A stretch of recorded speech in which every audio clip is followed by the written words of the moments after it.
Hello there everyone, this is Iron Mark III, your friendly local Herb Icarus Vacuum Dyson Sphere vacuum cleaner salesman person type thingamajigger. Wow, that smiled fast. And welcome back to Dyson Sphere, second launch, where I spent a little bit of time with this, actually. Yes, Icarus knows. I think since the last episode, we are actually somewhere in the region of 6 to 8 hours further in. No, don't worry, we've not lost any kind of progress or anything like that. The progression has not advanced either. Ignore the map which hints at what's coming. There's no, don't see anything over there. No, nothing at all. Yes. But yeah, I've spent like 6 to 8 hours just preparing before moving on to this episode, because if I'm going to have the prettiest factory, it's going to be the prettiest factory that ever factoried being pretty. Or something like that. I don't know. But yeah. Hopefully today we'll start tearing down and relocating some of our stuff. We've got a massive vat full of Deuterium over here. And we've got this little bay which has been doing some titanium alloy smelting for us. Lovely stuff. So you'll probably notice here we have got our interstellar ship, our logistic vessels. They aren't interstellar until we get the fuel source for that, but priorities. We've also got interstellar logistic stations, we've got ray receivers, we've got EM rail ejectors, and yeah, a bunch of other stuff. So that's what I'm going to start out with. I'm going to start... I'll slap in something kind of haphazard right now, I will admit. But that is just because I am going to get something started in a few moments. I just need to put down the stuff. So, this will also tick this off in the bucket list a bit sooner than expected. So, planetary logistics system. Needs a bit of a footprint there. That's okay. We have a ton of foundations. I have gone through so many foundations. Oh boy. Let's also make sure everything's set up properly. Set it back to that. Set it back to that. Okay, that should be big enough. That'll do. Okay. So transportation. This is only a temporary gig. It doesn't quite fit, but that's okay. Look at the size of that bugger. Logistics station.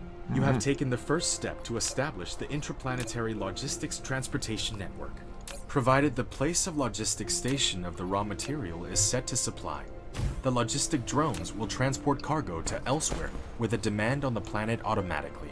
Never forget to put the logistic drones in the logistics station, either the supply or the demand side. The logistic drones will only work for the transportation station they belong to. Okay, so something to note about that. I just put down a planetary logistics station, which is one we've had access to for quite a while, admittedly. And that's because I'm going to cheat a little bit just to get this next thing off the road a little bit sooner, so we can make quote-unquote progress. I want you to be loading graphene, and I want you to have a reserve of... don't need much. 100 max, sure. And your supply. By default, these logistic drones only transport 25 of a thing, so that's all that's doing. Also got a little bit extra graphene in my system. Next up is... ignore the warning lights and things. Let's see what I need. That's the graphene.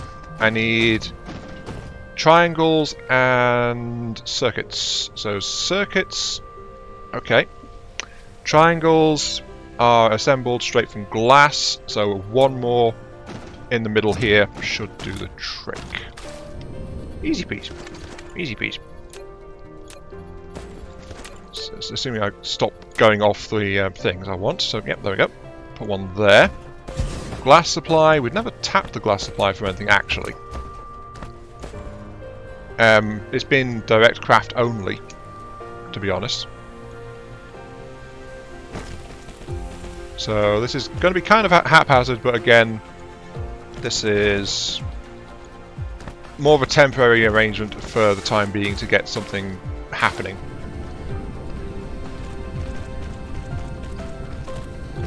There we go, so that'll be glass.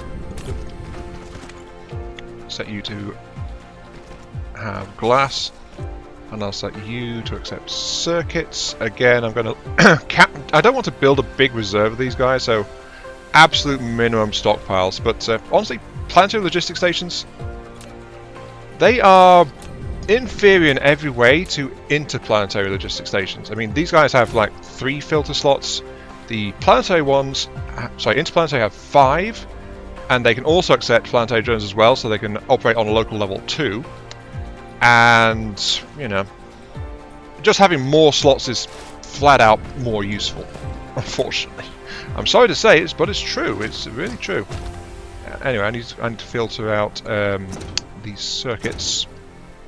The last point that they connect to is there. That's convenient. Okay, that's correct. Yoink. Just straight in there. That'll be quick and easy. I'm only feeding these guys power, by the way, to get rid of their warning icon. But in truth, these stations, you only need to power the one where the drones are launching from. That's all you need to do. But anyway, let's move on.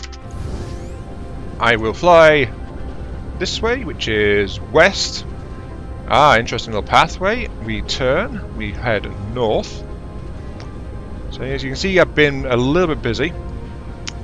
Now, welcome to the North Pole, ladies and gents. It looks very fancy and shiny, doesn't it?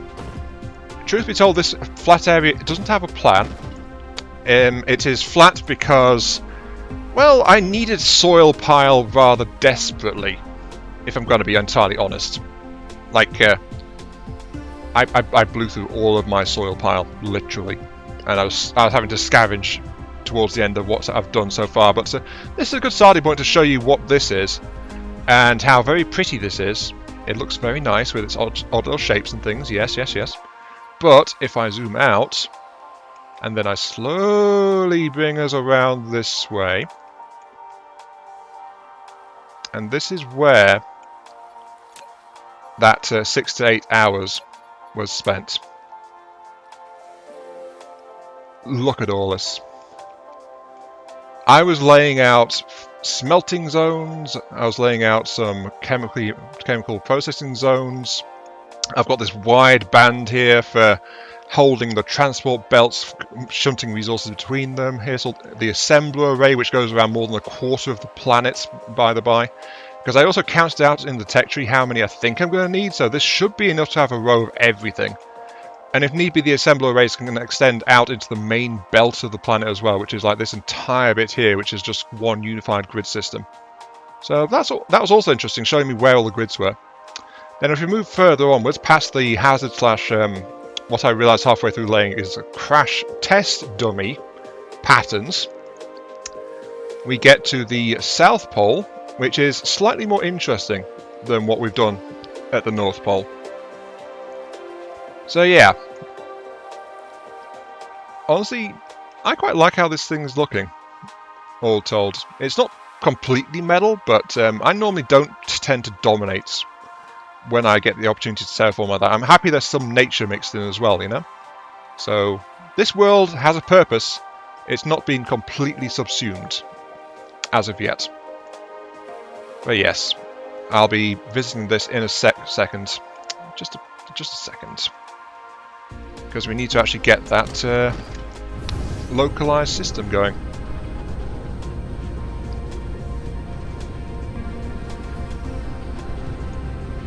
Honestly, it feels a bit like a long highway, really.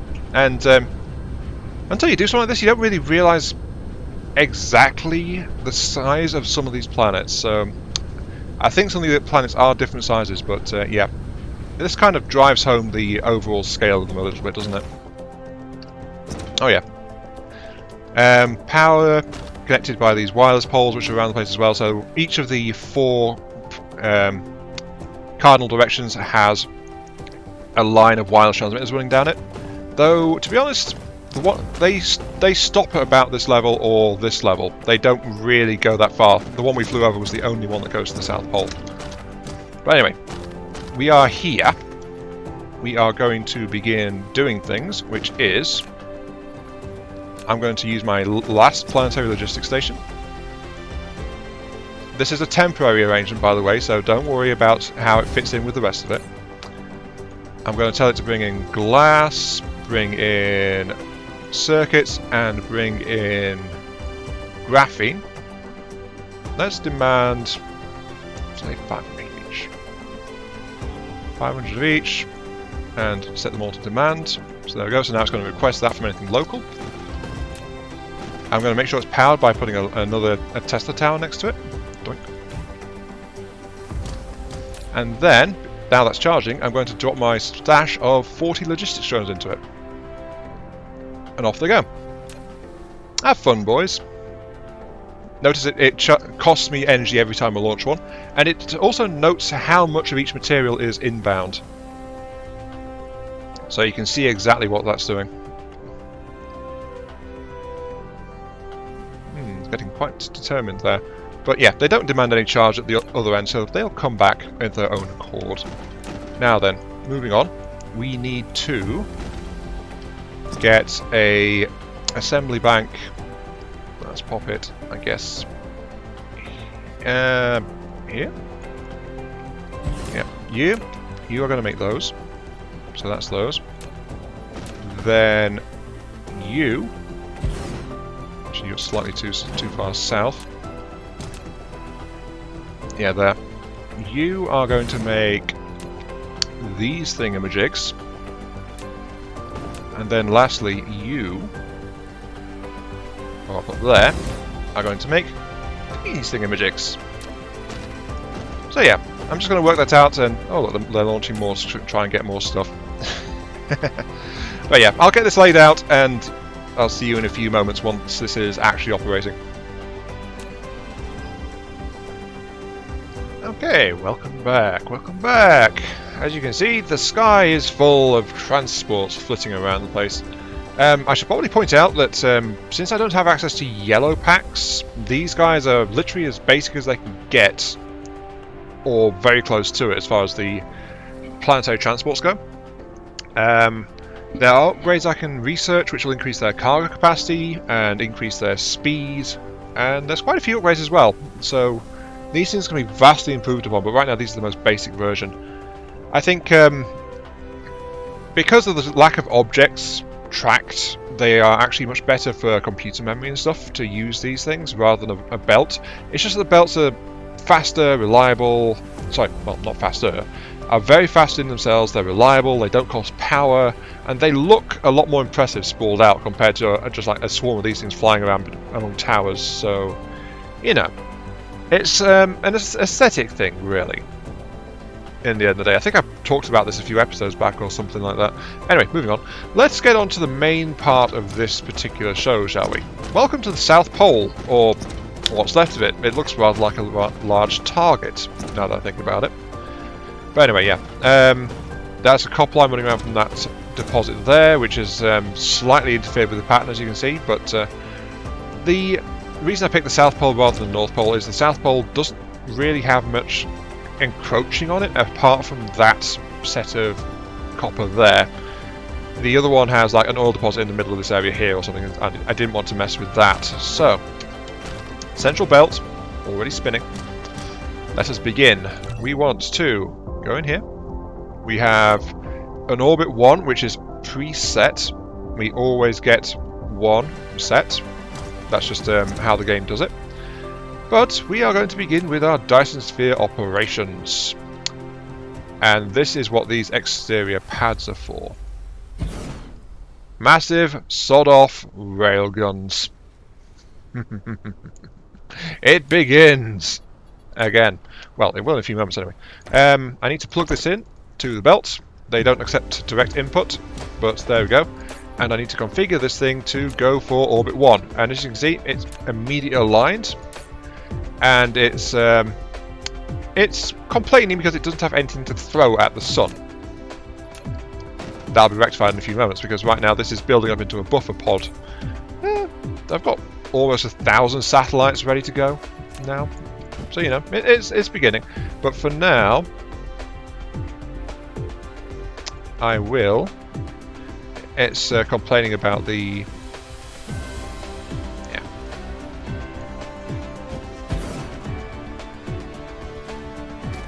And just do this. Isn't this getting all fancy-like? Let's fly, my drones. Yes, there we go.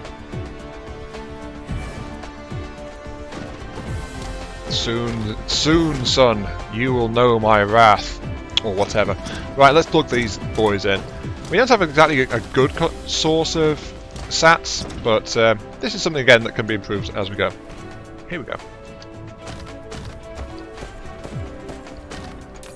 So this one is currently not able to because it's in a pitch limit, so that's why we've got a ring of these things. So that hopefully some of these guys will be able to fire.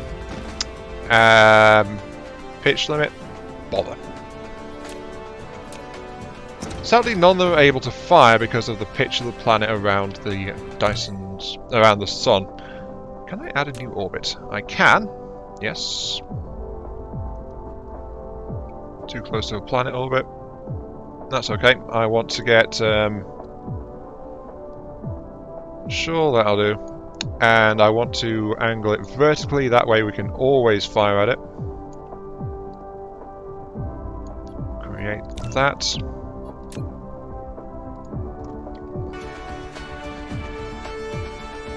I thought we fired from over there. Actually, we should be able to start firing pretty soon. This is why one of the reasons I built a plethora of guns.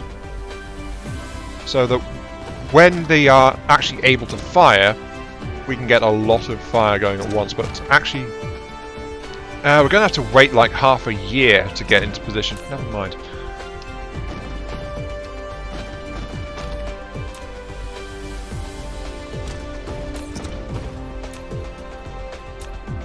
Are you able to fire at that?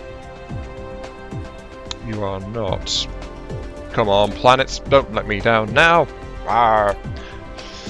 Oh, while we're messing around with that and despairing at the fact we can't nuke the sun yet, I should mention that what Geosamity Dan was talking about last time was actually deuterium fuel rods rather than the actual deuterium fuel itself. So rods make a lot more sense, and he said, yeah, fuel rods are a game changer. So basically, I used some of the materials I put together and slapped together a stack of deuterium fuel rods, which can just go in there and look at that. 648 megajoules, 18.6 gigajoules of power. And we've not even got this automated yet, so, you know, that's going to do a lot for my power supply.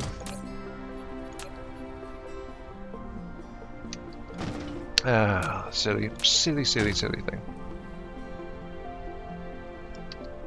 I wish I wasn't on a planet which had this degree of inclination, because it's kind of making me look silly that I have to wait for these guns to start firing, isn't it? Or at least I feel rather foolish.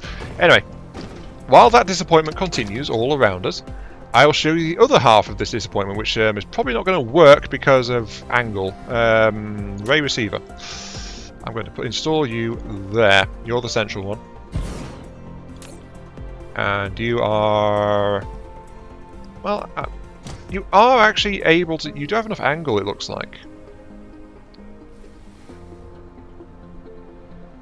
Is it 0%? Requested power is 0. But yeah, that is why we have this ring of markings. So I can take these 5, and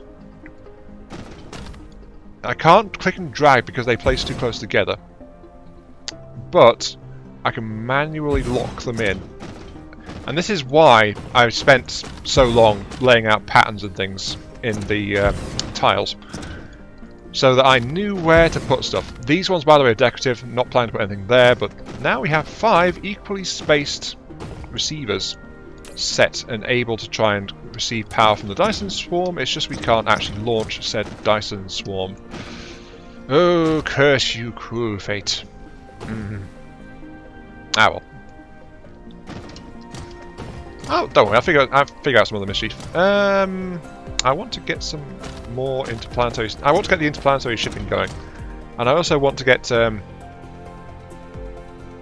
we almost? 5 degrees, it's almost there.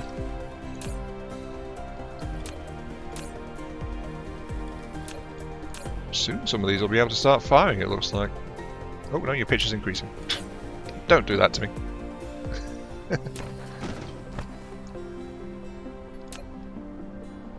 I think that someone's just mocking me with this view, isn't it? I think it is a bit, yeah. It's like, haha, you can't hit me.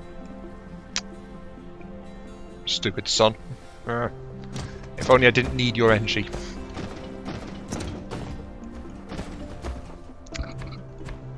You know, given that slight planet level whoopsie with the South Polar launcher array,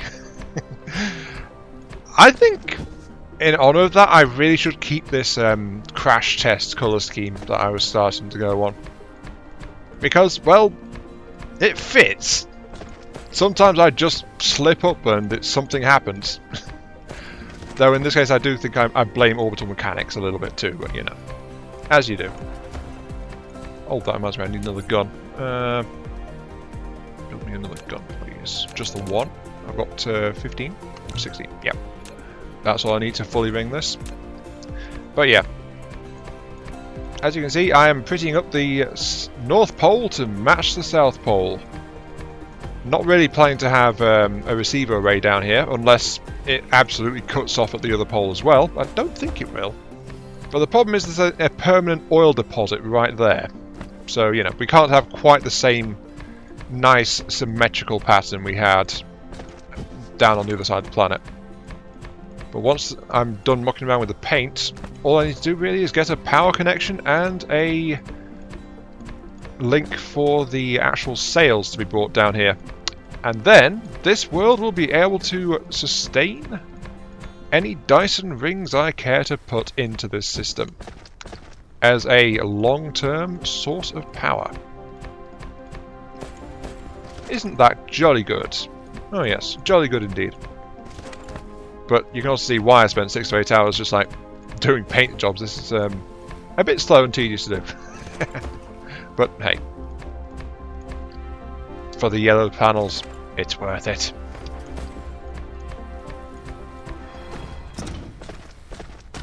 Hey, there it is.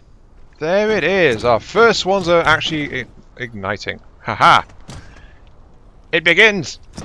For the umpty-zillionth time. But the planet's angle has finally been enough for apparently 2 of our cannons to start firing. Look at that. Off they go. Builds up its charge, fires, off it goes. A third one.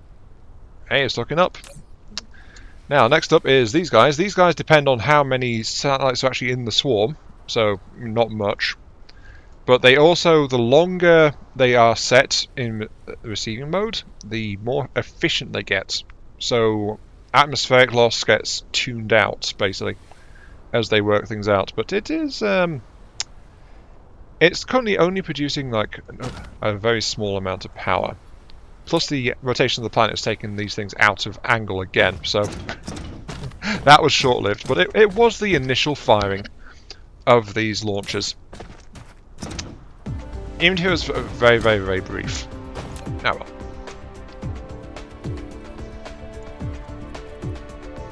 I'll just have to go ahead and continue this, because to ensure year-round stability, we're going to get that northern array firing as well.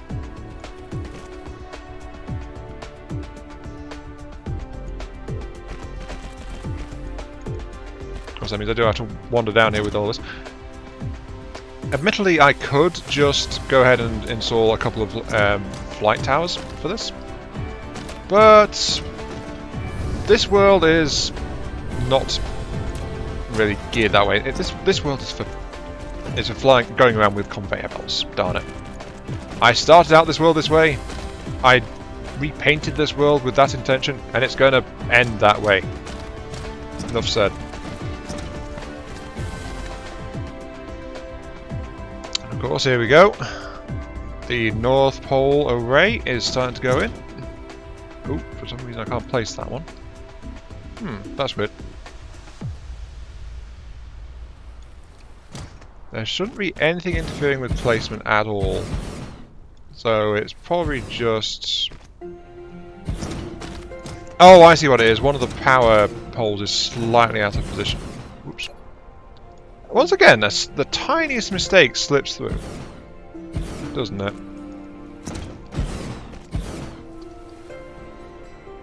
There we go. All these are lined up. As you can see, the South Pole is steadily racking away, launching a smallish volley of those.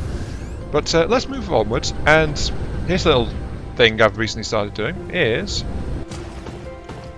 going suborbital to get around a planet faster once you've got the sail engine. Works pretty well. Though unfortunately that brief test flight also told me you can't deploy drones when you're going suborbital, so you can't just buzz around and do a flyby construction project, sadly. It is way, way faster than just flying around on the atmospheric jets, though.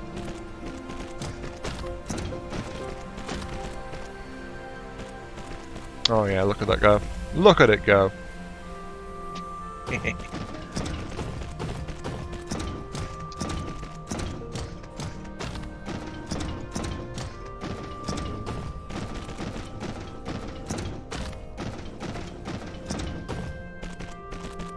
And that's a connection. Off go the satellites.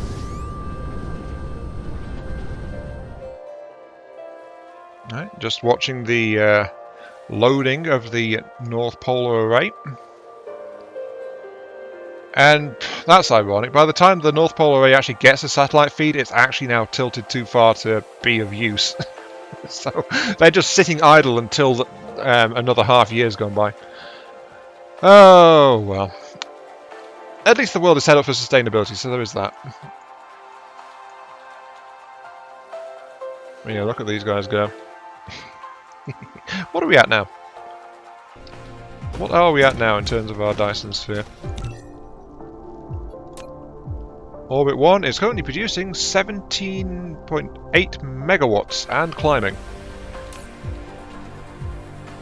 So our power grid actually consumes, looks like about 70 to 80 megawatts. So yeah, it won't be long before we're actually producing enough power to run our current base off this. Though of course the base is due to expand just a tad. Look at that though. It's just climbing and climbing and climbing. Requested power 22 megawatts.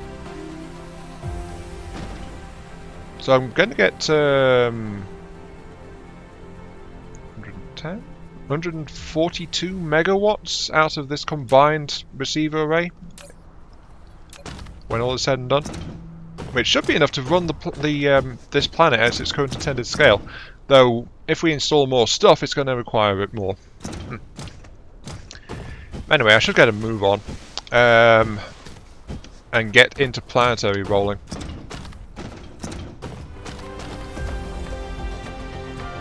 Good to know, thank you.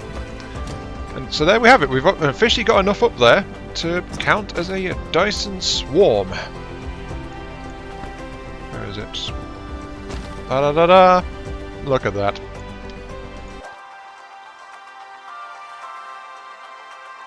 Look at that. And that is our new power source, isn't it great? Now the thing is though, if we have receivers, we can use this to help power the other two worlds in the system as well. So that's why I'm kind of thinking like a Dyson swarm would be a good thing to be able to import to other systems. At least that's my eventual plan for it. But for right now, I'm just getting this set up in the last few minutes of this video. So this is our interstellar receiver hub. And I've decided I'm going to ship ore. I'm going to take the long view, as is probably a good idea. I'm going to ship ore around the place. And I'm going to slot in 10 out of 10, which I just happened to build 10. I forgot that 10 is the maximum it can take, actually, so whoops. And these guys are going to be pulling. So it would be more efficient in terms of like request time to delivery time to have it the transports be at the source point, but the thing is source planets will eventually run dry of various materials, so to avoid having to mess around with things and to keep it all here where it's needed, and also I'll be producing interstellar fuel here as well, I might as well keep it all on this planet. So this place is going to be pulling in ore from... Well, to start, it's going to be the other two worlds. I just need to get it all set up first. Let's see, no. Oh, don't it look pretty? Oh, I'm actually going to fly pretty close to the sun to do this. Better try not to steer into it, I suppose. But yep, we're just doing our little hop to round out this episode. And go ahead and get the other end of the supply chain going. Admittedly, we don't have the furnaces and things set up on our homeworld just yet. But I got slightly distracted getting the Dyson swarm operational, and we have managed that quite nicely. Signs of progress. Though I'm kind of debating if I should just go ahead and do the factory upgrade off camera. Oops, straight into the planet, there we go. So feel free to let me know if you want to see any of that, or if I should just put it together in my downtime. I mean, one thing I must do for sure is I'm going to need to disassemble the smelting array that's out here, because we don't want to be smelting this stuff out here now. We want to be actually shipping the raw ore around. Which means, yeah, we're going to get plenty of space here. Oh yeah, I installed a battery pack over here and a charging point as well. Just so you know. I don't think I've actually mentioned this to you guys at all, because I did it off camera hours and hours ago, as it's called, according to gameplay time. But anyway, yeah, moving on. Let's go ahead and get ourselves the last key point of this transportation network. We're going to plug this in, just tuck it here in the corner.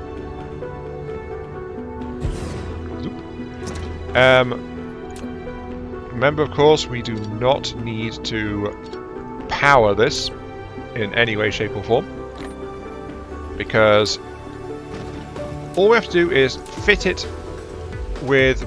furnish it with resources. Oh yeah, I tapped into another nearby titanium vein over there as well when I realised I was smelting too quickly. But yeah, we furnish it with resources, and then the transport ships at the actual hub area will actually come over and receive from these. So we don't need to do anything beyond that. Now, of course, something that I'm slightly unhappy about is we cannot actually directly interact with the contents of this, as far as I'm aware. So if I do that, can I actually drop in that ore I've got? No, I can't. All I can do is like... Oh, I can! Apparently, I can deposit a raw ore into it if I want to. Okay, fair enough. Let's go ahead and get this one in, though, because we also want to be gathering titanium ore for distant supply.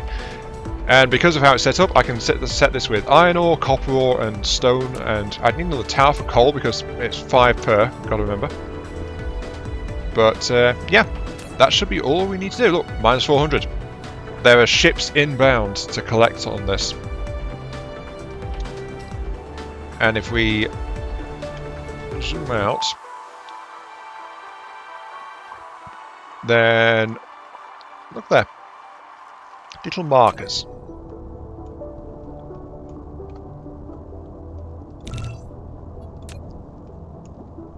Here they come. They're kind of nippy, but again, like the planetary ones, we can research upgrades to increase their speed and their carrying capacity as well. And look at that, we're just maintaining the swarm over here. The little flashes, by the way, are the satellites self-destructing.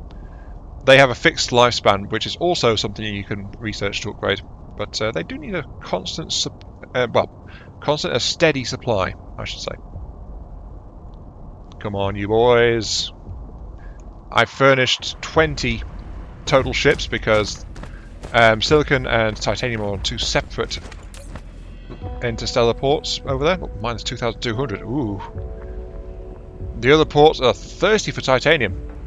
They don't want any silicon though, which is slightly unusual. But then again, that particular tower was not really charged when I left, so that might be why.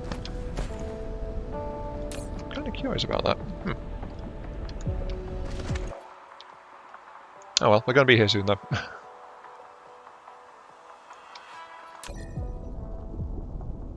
Yep, here he comes. Here he comes.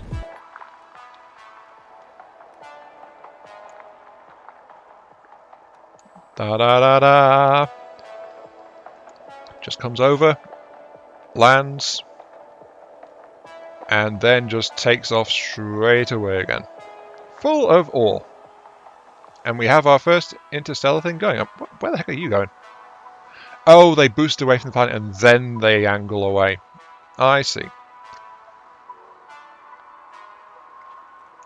Kind of wish this thing had separate entry and exit points so that they wouldn't just clip through each other like that, but hey, beggars can't be choosers. It still looks really nice. 2,800 titanium ore in shipping at the moment. Jeez. But yeah, there we go. That's going to be it for this episode, I'm afraid. So, please let me know if you want to actually see any of the factory lines being laid down in the next episode, or otherwise I'll just do it off camera. Though you've seen the patterns laid out in the tiles, so you've got a rough idea of what it's going to shape up as. I think I need to mine more silicon. Then again, I've got large buffers going on, haven't I? Ah, well. But yeah, this is Ryan3. Thank you all very much for watching. Hope you guys are enjoying the show. I'll just nab all this. And I'll catch you all some other time. See you all later. You know, technically I could just route the finished materials into here temporarily, then come back and turn it off as a supply point for them. And then that would be a way to just use the logistics drones to ship the stuff. Yeah, that would work.